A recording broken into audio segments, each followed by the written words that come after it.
Hello, everyone. Thanks for joining us. We're here with Matt Sturtevant and Timothy Bonner, authors of a book titled From Distrust to Trust, Controversies and Conversations in Faith Communities, published by Judson Press. Matthew is one of the pastors of the First Baptist Church of Lawrence, Kansas. He has conducted ministry in Baptist churches in Kentucky and Kansas since 1998 and received his Master's of Divinity at Louisville Presbyterian Theological Seminary, completed a clinical pastoral education residency in South Carolina, and received his Doctor of Ministry in Preaching at Chicago Theological Seminary. Matt has served in leadership roles with the Ministers' Council of the Central Region, helping to support fellow ministers across Kansas, and until the beginning of 2025, served in a similar way supporting fellow ministers across the nation as president of the ABC USA Ministers' Council.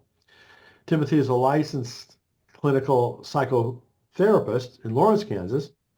After over 3 decades as a psychotherapist in community mental health centers, he completed his study for a dissertation at Central Theological Seminary in Shawnee, Kansas, where he received a Doctor of Ministry degree in May 2020.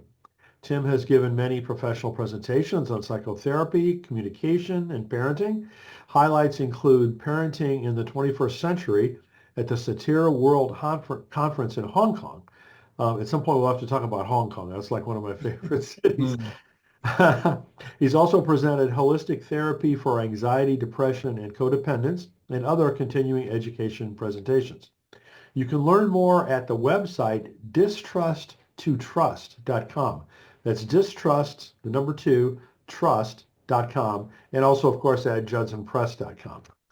So, guys, congratulations on this wonderful work, and thanks so much for joining us. Thank Thank you. you. So, what else would you like folks to know about you? I guess I'll jump in. Uh, you know, Despite being a white male professional who is privileged, I come from a diverse background.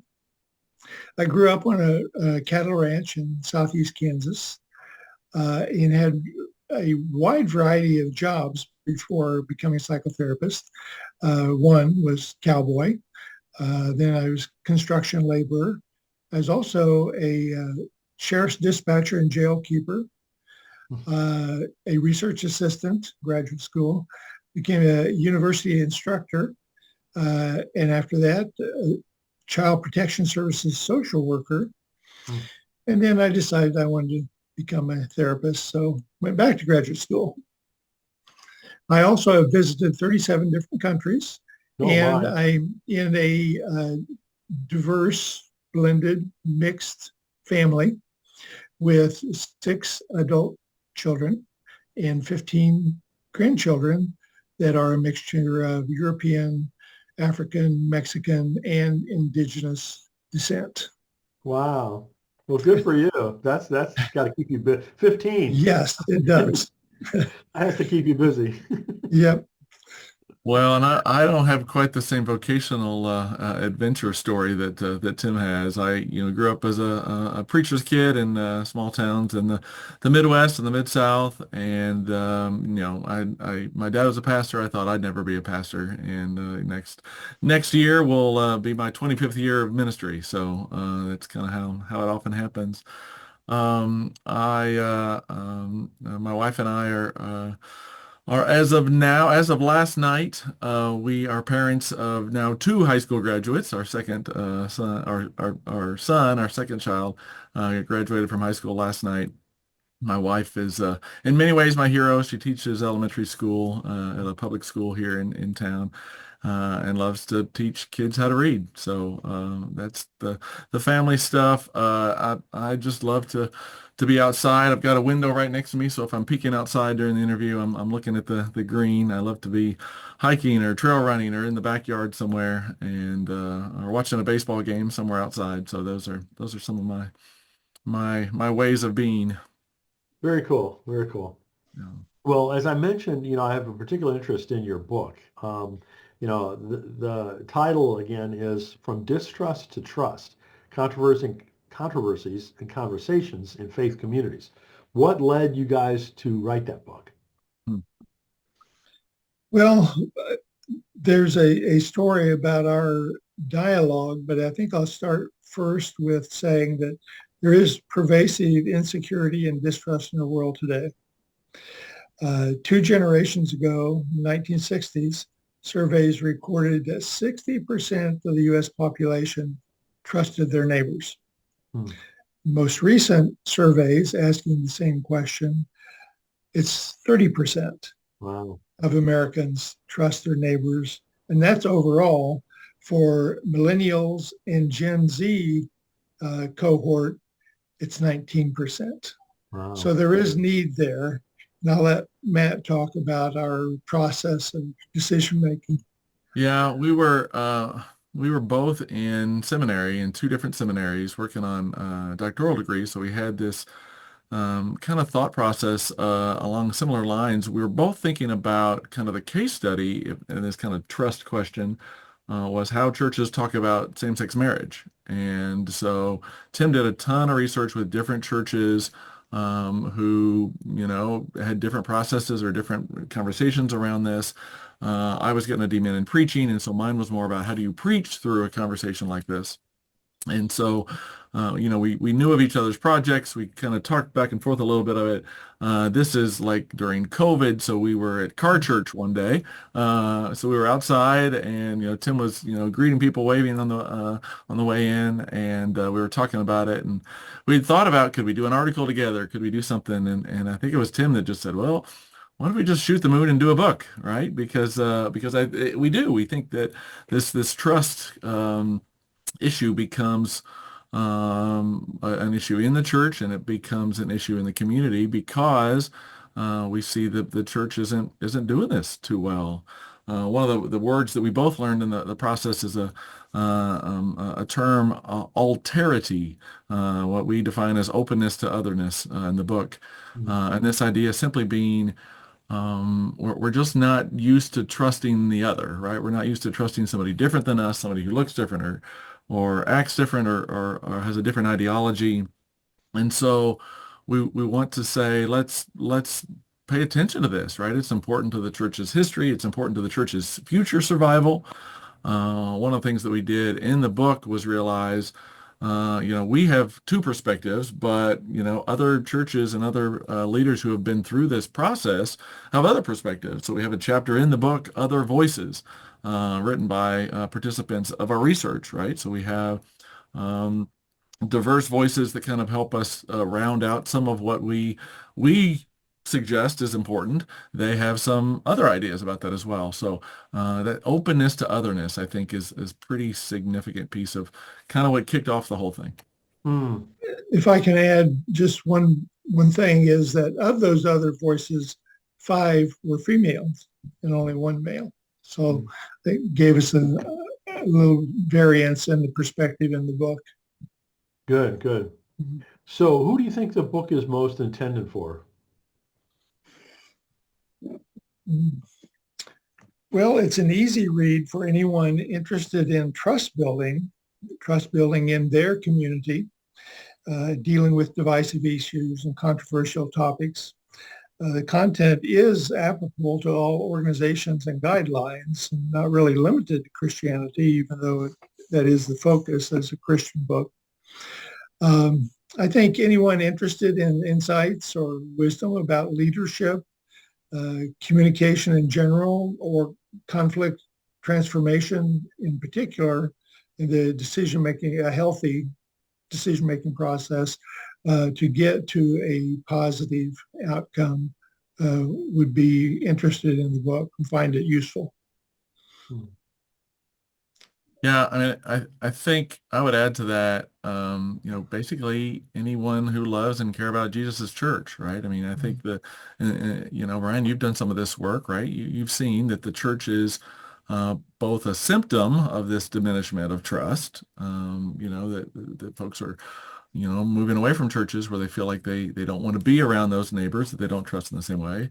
So it's a symptom, but it's also, I think, we think part of the antidote for healing, right? These healthy alterity-driven churches, openness to otherness churches. We call it elastic church, right? A church that's willing to stretch a little bit, willing to open to say, well, how are you and how could you help us be who we're becoming? I think that elastic church idea is a catalyst to how we see Jesus healing the world, right? It's early in the book we talk about kind of some keys to trust assessment because I think most churches would say, oh yeah, we trust each other, right? But then when they actually start looking at it, oh well, there's a lot more to it than we thought. And so yeah, I mean, I think it's probably that antidote is probably more congregational than it is national or international. I think that the bigger it is, the more triangles you're talking about.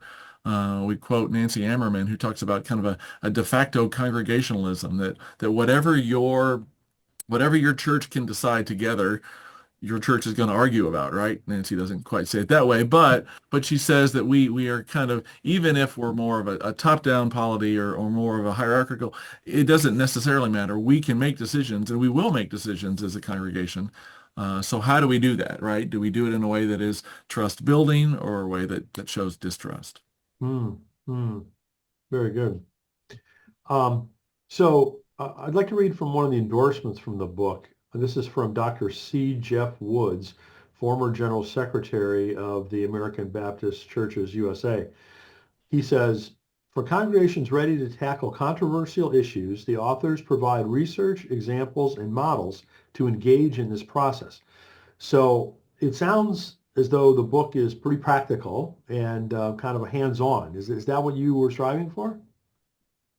Yes, pragmatic application is what it is all about.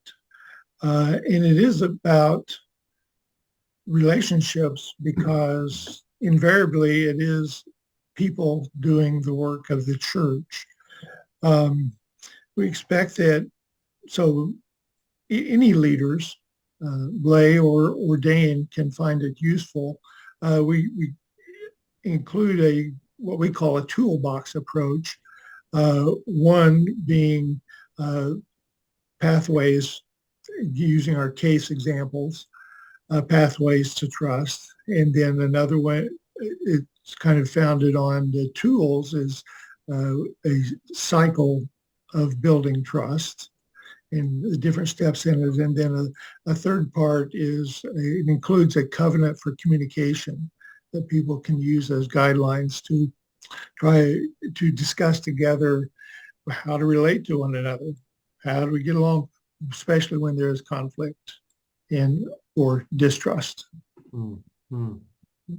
Yeah, you can hear some of Tim's many years of therapy background, right? I mean, he knows, and he brings, I think, to the book some incredible tools for how do we engage with each other? How do we communicate with each other? How do we have empathy for one another? How do we trust the other in this way? Yeah, I think that practical hands-on stuff can be really helpful. First choice would be, sitting with Tim in therapy. Second choice would be reading a book from Tim, right? In terms of how do we do some of that stuff? Because I think some of that is really important. And some of those tools the church just isn't used to doing well. And so learning from somebody who's done that for years is I think a helpful piece. Even if the book is just a starting point for folks to maybe a leadership team of a church or a Sunday school class of a church or somebody who wants to get together and say, wow, we could really do this a little bit differently, couldn't we? Well, and then the other practical piece that's helpful, perhaps to some, not to all your listeners, but to some would be the stuff about preaching.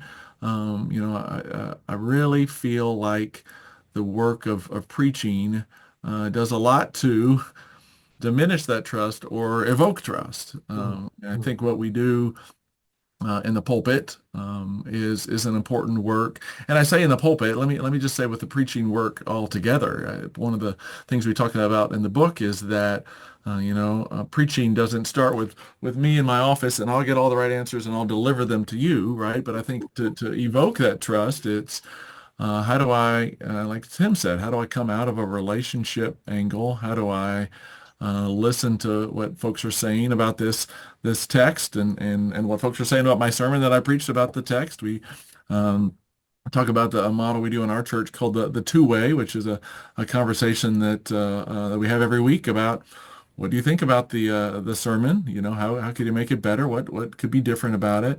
And then, let's open up this book of the Bible together and imagine and question and talk about it.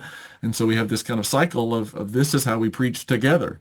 And it is an open group. Anyone can participate face Mhm. to face or remotely. Yeah, yeah, yeah. That's Yeah, great. and so yeah, the quote that we used in the book we reference from Wesley Allen is the homiletic of all believers, just like the priesthood of all believers, right? We're doing this homiletics work together, and so yeah, I think that's another practical. So how do you craft a sermon? How do you form a sermon based on evoking trust? How do you engage with other folks around creating that sermon? So. Again, that won't be for everybody, but for those who are looking for some of that work, it's in there too. Cool. So the book's description says, we believe that with connected, interactive preaching and intentional collaborative work, congregations can not only continue but also grow into institutions of social power and justice based on Jesus' prototype of servant leadership. So, I realize every church is different, but what would a church look like, in your view, that has turned into an institution of social power and justice? Mhm. Well, as you referenced there, the servant leadership role model that Jesus provides is recorded in the Gospels, is kind of our starting point and foundation, because he was dealing with conflict and speaking truth to powers in a very unusual way. And, it's a challenge for all of us to follow that. We included many metaphors in the book because I think that's one way that people can kind of understand it or see it, the message the best. One of them is the elastic church. That's kind of the overall theme of the book. In fact, a process model of ongoing dialogue, as Matt mentioned with the sermons, of communicating with each other and getting to know each other. In an elastic church, um, they really are intentional about how they communicate, how they relate, how they reach out to others, how inclusive, open, welcoming, affirming they are. In the elastic church metaphor, kind of gives that image of growth. It has room to expand. So that's kind of the challenge we put forth for any church or church leaders to really work at their expansion. Yeah, like Tim said, I think that the metaphors are helpful for folks to imagine what that might look like. We talk about a binary star church. We talk about a sandpaper church, the church of the airplane seat, the church of the middle rings of Saturn, right? Well, we use the language that's a bit overused now, but the language of purple church. But the way we use that or work to use that is that it's not like we're going to be at a church where all of us are just the exact same, melded color of purple across the board, right? But we point to the metaphor of the one of the paintings from the pointillist era, right, where there's all of these different like pieces, and you probably have some blues and some reds and some purples and some different colors. But then when you pull back, you realize, oh, okay, this is where the purple comes from. It's not that we're all the same blob, but that each of us can kind of retain some of our own individuality, our own ideology, and yet do it together in a way that we say, yeah, we can stay together, that if we were just this one, blue dot far away from everything, we wouldn't meld in the same way. So yeah, I mean, I think those metaphors kind of help say, hey, how can we create justice? How can we create, like you say, Tim, a move toward power in kind of empowering those voices on the margins? Or the parade. Tim, talk about the parade metaphor a little bit. That's one. It's not in the book, but the Yeah. idea is that we kind of generate our own metaphors, and this continues. Yeah, we really like the parade metaphor because it is inclusive. In the parade, each position is represented with a float or a marching group, and they're able to hold on to their identity as they march through, move through the parade, and everyone can see it, but they are all part of the same parade. So that's what we like about it, is the inclusivity of that metaphor. That's good. That's good. Mhm. So the publisher also describes the book as a deep dive into how churches navigate politically divisive issues. So I have an interest in this area, and my perception is that churches often want to avoid politically divisive issues. Can you summarize how that can be overcome? With a lot of work. Uh, we, of course, put a lot of work into trying to communicate that with people. Of course, the overriding fact is that trust must be earned, and it can be lost in a nanosecond. So it's a delicate subject, but as we've talked about, it's better to address conflict issues, discontent directly than to try to avoid it or act like it's not there and keep your Sunday smile on. The model we came up with is a cycle of building trust, the cycle indicating that it is an ongoing process and you don't ever really arrive at a point of, oh, okay, we've done it, we're done, next task. But it starts with humility. And that's really on the individual as well as a group level of that servant leadership that we talked about, Jesus modeling, uh, seeing each person as an equal, just as good as, no better than any other person. And really that's a foundation that's necessary for the open, honest, direct communication required for building trust.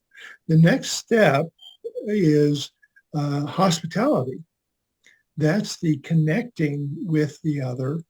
That's being open to engaging with another who may obviously has some differences, may have drastic differences from me as an individual or even our church group as a whole. And once we can do that, and it's part of the outreach, part of the welcoming, then we really move into the relationality part of the cycle. And I think the best synonym for relationality is really friendship and working together. And that's kind of, able to be not only be together, but to be together as friends and co-workers in doing the work of the church together. And then the final step in the cycle, we call intersectionality.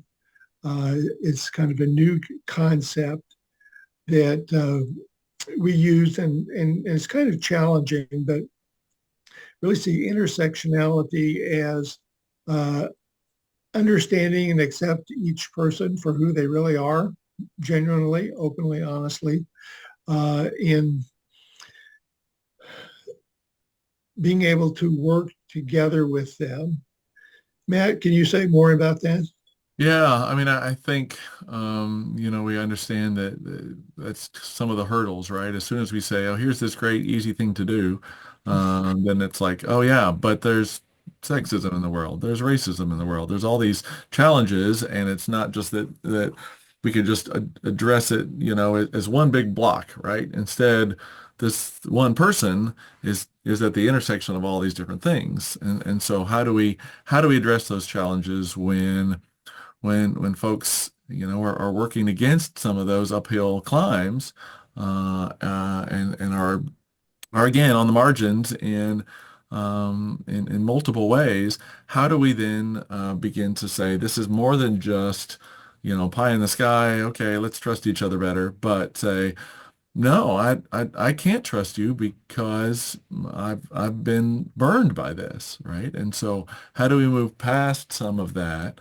and build through one another? So yeah, I think, and then the cycle comes back again to humility, right? So it's a circle, and so it becomes a way to say each of these points along the way, we're starting to learn from each other. And I mean, the bottom line is, these are Jesus principles, right? How is Jesus teaching us how to be, more connected to one another?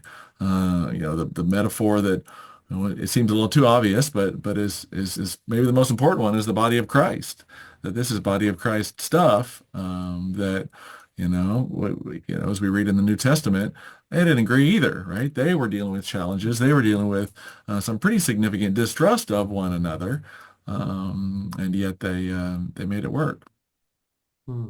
Hmm. And so Well, we advocate transparency, honest communication, empathetic listening, and really interacting with respect for all at all times. mhm, mhm. Mhm. I mean, over the years, personally, I've come to increasingly learn the importance of the power of trust. Mm-hmm. And so, I was really glad to see the title of your book, about distrust. And I have been a big fan of a business book that was written several years ago called The Speed of Trust, which, even though it's a business book, it's really pretty widely applicable, well beyond just, the effectiveness of a business. And in your book, you've got a title you've got a chapter that is titled Examples of Congregations Processes, Three Pathways to Trust. So can you describe, one of those examples, one of those pathways? Yeah, one of the things that again came out a lot of Tim's research, well, on both of us. I mean, we talked to a lot of pastors, a lot of leaders, a lot of moderators, a lot of folks from different churches.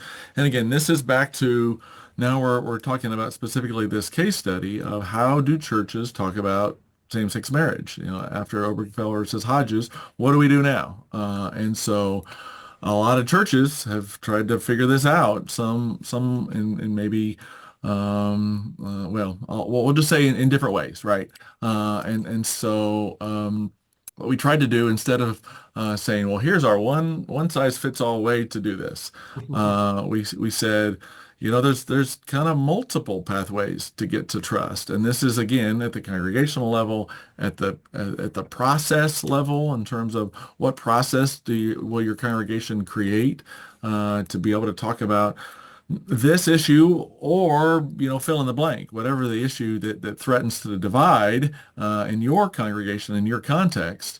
How will you start to kind of do that? Because we didn't want to say, again, there's this is the one thing that works for everybody, because it doesn't. I mean, different churches have different ways of getting there. So the pathways metaphor is simply to say, there's more than one way to get to where you're headed, which is, healthy communication, healthy work together. So I'm going to let Tim kind of clarify what some of those what we did was we took all this information from all these different churches and said, what if we created three not real churches, but kind of churches modeled after what we heard. And so here's one pathway, here's another pathway, here's another pathway. So Tim, Okay. talk a little bit about what we came up with.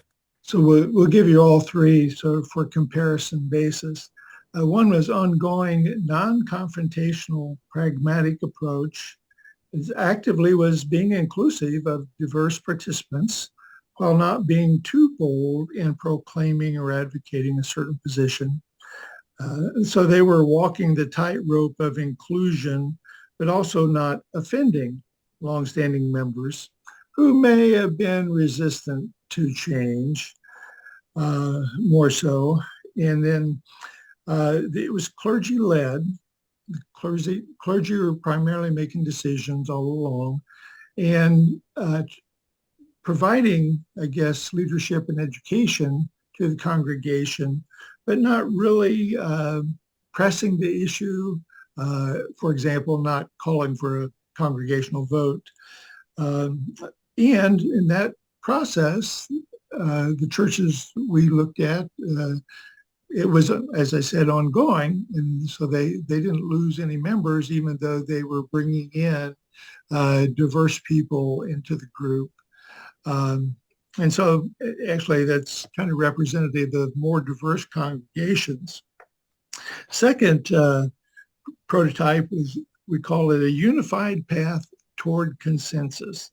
And it was lay-led, and the clergy took the position of advocating community development, community building, and promoting very actively that and every voice must be heard atmosphere, and meetings, different educational presentations, trying to really be inclusive of various opinions. And in the end, they agreed upon accepting same-gender marriages in their church by their pastor. And they were also reticent to go too far with it, so they defined themselves as welcoming and inclusive, which of course left out the affirming of alternate sexual orientations or lifestyles. And again, they reported they had not had any loss of membership or change in their congregation as a result of that process, which had gone on for over a year. A third example was one of policy clarification decision-making process, where the church set out on an extended intentional process of learning that explored both sides. And part of their intentionality was maintaining lay leadership throughout this whole process. So an interesting difference there. They also had public discussions, educational presentations, again, trying to cover both sides. And after a years-long process, over 2 years, they actually had a vote. And even though the majority approved having same-gender marriages in their church by their pastors, they had a loss of membership in their congregation around 20%. Who did not agree with the vote and of course voted differently. So those are the three models that we explain in detail in the book. And other churches that deviated from these specific models, we would include those as comments of just things that we know some churches did otherwise. So yeah, the goal is to kind of say, all right, there's not one way to do this. Each way is going to have some advantages. Each way is going to have some disadvantages. And so you kind of have to find your own path. But here's some ways that we, again, kind of suggest might be a process, a possibility. Learning from others' work, yes. Sure, of course. Yeah. So, I mean, in addition to the book, do you guys do consulting services with churches to help them through this different variety of processes? We would be glad to do that. We have not yet. I mean, I think that's one thing that we have always thought in the back of our minds that would be kind of the logical next step, just because I think it would be, because again, every church has a different context on this, and we could bring some of these pieces. But that's a different. I mean, that would be hanging our shingle a little bit differently, and kind of putting that offer on the table. But you were more than willing, formally or informally, if somebody wants to start a conversation about that. I think it is, again, kind of a next step down the road. They can contact us by going to our website, distrust.com. Sure. Okay. So what would you most want readers to take away from the book? I'd say, well, here, you take the first shot at this one, but Tim. Okay. Well, we think really that the church is the ideal trust building facilitation tool for communities. Uh, I think that's largely underutilized, by the way, but we encourage church leaders to really kind of reevaluate where they are in this process of trust building and what are their challenges that they have going, and could do they need to, or could they kind of maybe move forward and work on expansion by putting effort into uh, being more intentional about building trust and not just relying on kind of the same old and the same people and all. So really kind of using it as an outreach tool, I think would be one way that can be wisely used. What do you think, Matt? Yeah, and I think you're right. I mean, Brian, you've done some of this too, right? I mean, you contextualizing how we heal our divides is pretty important right now. I think we need to see some real life examples. And Yes. again, ours are kind of, blurred a little, but I do think that, this comes from real life conversations with folks to say, yeah, we wanted to do this, but it was hard and we lost some folks. Or yeah, we wanted to do this, but as soon as we brought it up, they said, let's not do this at all, right? And so how do we move in that direction? And I think it's helpful. I mean, I can imagine somebody picking up a book like this if they're in the middle of something like this to get some direction. But I would also suggest you don't start putting putting wood over the windows in the middle of the hurricane, right? I mean, I think if you're not building trust now, then you're not going to be able to do it in the middle of a controversial conversation that the whole church is having together, right? So I think, again, starting to build some of this trust through, again, these kind of practical tools, whether it's preaching or whether it's just kind of a trust assessment or whether it's again, some of those tools that Tim brings to the table as a therapist, an expert on communication. Again, if you're because I think we're all going to get there at one point, and churches that are more ready for it, right? At least have the lumber sitting there so you can be ready to do that work together. Um, I think that's got to be a piece of it is folks Mhm. thinking about I trust. want them We have to. to really uh, either kind of bolster their confidence or Mhm. develop their confidence in their ability to deal with divisive issues, hot topics, Right. conflict within their congregation. Yeah. Uh, Yeah. yeah. I think that, yeah, that's important, right? Because I think a lot of folks say, well, we can't do this because X, right? We'll lose people or it's too scary or I don't want to or it's hard or whatever. This is at least a way to say, maybe we could do this, right? Maybe we could start doing this. And again, it could be the thing where a leadership team says, let's consider what this might look like before they jump in with both feet. Well, back to your hurricane analogy, one of my favorite book titles was Dig Your Well Before You're Thirsty. Yeah, yeah, yeah. Same point, right? Yeah. I think that's it. I think we're gonna need to do this at some point, but let's just wait and see what happens, right? It's like, no, that you're not gonna drink anything if that's Don't the put it case. off.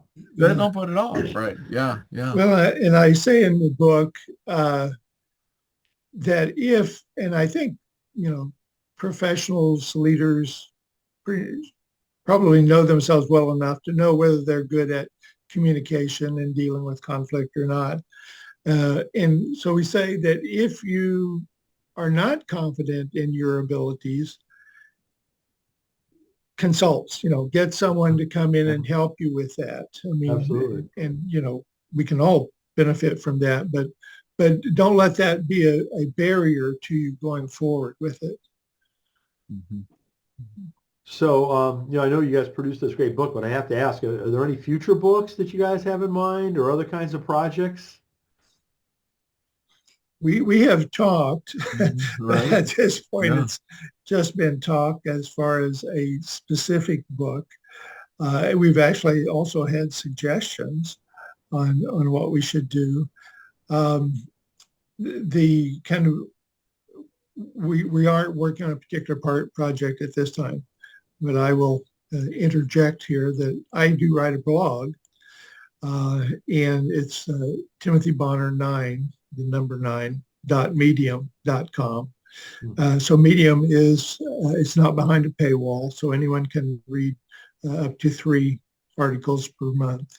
And I don't write more than 3 articles per month, so they can keep up with it, or they can read, of course, any article on Medium for $5 a month. Yeah.